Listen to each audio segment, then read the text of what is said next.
Bom dia, alunos do quarto ano. Estão bem? Hoje é terça-feira, dia 5 de maio, semana que antecede ao Dia das Mães. Vamos à disciplina de ciências, na página 144. Dando continuidade à classificação dos animais vertebrados em invertebrados, ampliando o conhecimento sobre os anfíbios, que são exemplos os sapos e as pererecas e outros vertebrados que vivem em ambiente aquático na fase de larva e girino ou em ambiente terrestre na fase adulta. Tem uma imagem que mostra o processo de transformação dos sapos. Então, os sapos, eles se reproduzem, deixam os ovos na água para não ressecar os ovos. Algum tempo depois, desses ovos saem pequenas larvas, que são os girinos que crescem e desenvolvem na água. Na sequência, enquanto crescem, os girinos se transformam, ocorre a metamorfose. Então, a cauda diminui e as patas crescem. Automaticamente, adulto, ocorre todo o ciclo de transformação novamente. São também classificados como anfíbios as rãs, as salamandras, cecílias, que são as cobras cegas. E do que eles se alimentam? Principalmente de insetos, larvas e outros pequenos invertebrados. E serve de alimentos também para outros animais, como as cobras, os peixes e as aves. Então, tanto quanto eles se alimentam de animais, quanto eles servem de alimentos para outros animais. Nas páginas seguintes, vem animais da classificação dos répteis, das aves, dos mamíferos. A leitura destes textos já foi realizada na aula anterior em texto informativo. E vocês têm várias imagens aqui que facilitam o entendimento para responder à atividade que está proposta na página 148. Hora de organizar. Preencha as lacunas das frases com as palavras a seguir. Tem um banco de palavras que vocês vão ler as frases e completar com as palavras que estão aí. Abaixo tem a cruzadinha, em que vocês vão encontrar essas palavras que vão completar as frases também na cruzadinha. Um passo a mais.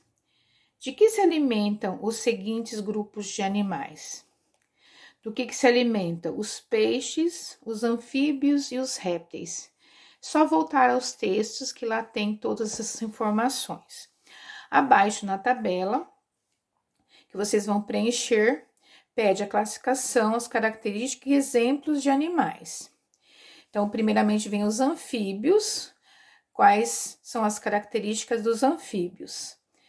Possuem a pele úmida, apresentam fases de ciclo da vida, dentre outras características. Exemplos de animais: rãs, pererecas, sapos. Répteis: possuem o corpo coberto por escamas, carapaças ou placas duras. E o que mais? Exemplos: jacaré, serpente. Peixes: respiram retirando o oxigênio dissolvido na água a partir das brânquias. Exemplos de peixes: tem vários exemplos, como a carpa, a piranha, tucunaré, dentre outros. Mamíferos: filhotes normalmente gerados no ventre da mãe, mamam o leite produzido por ela. Exemplos: gato, cabra, o ser humano. Aves: possuem o corpo coberto de penas, geralmente voam. Então, beija-flor, papagaio, canário, eu estou citando só alguns exemplos para facilitar para vocês, mas vocês podem fazer da forma que vocês tiveram entendimento.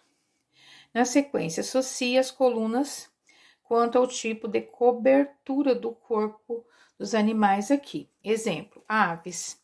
Aí aparece do outro lado para que vocês façam a associação da letra dentro do parênteses. Aves, por exemplo, vocês vão colocar penas. E os outros animais vocês vão observar e colocar corretamente a letra. Desenhe e colhe figuras de animais vertebrados de acordo com os tipos de respiração. Absorvem oxigênio do ar ou da água através da pele fina e úmida. Então, que figuras vocês tanto podem recortar e colar quanto desenhar? Extraem oxigênio da água a partir das brânquias.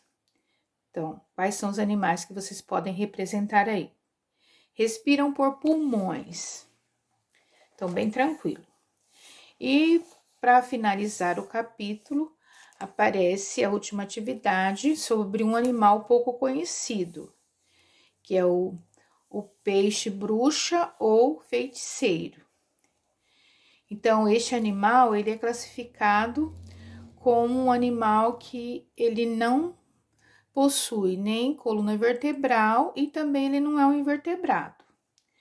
Ele tem notocorda, que é um dorso, né? Que estilo de um bastão chamado de células, que se localiza no dorso. Então, ele não tem nenhuma dessas duas classificações. E ele é considerado um peixe, assim, extremamente melento, e pelo que dizem os cientistas, ele é nojento. Então, aqui pede algumas questões para vocês responderem sobre ele. Por que não podemos classificar a feiticeira como animal vertebrado? Porque ela não possui coluna vertebral. Por que não podemos classificar a feiticeira como animal invertebrado? Porque ela possui o notocorda chamado de corda dorsal.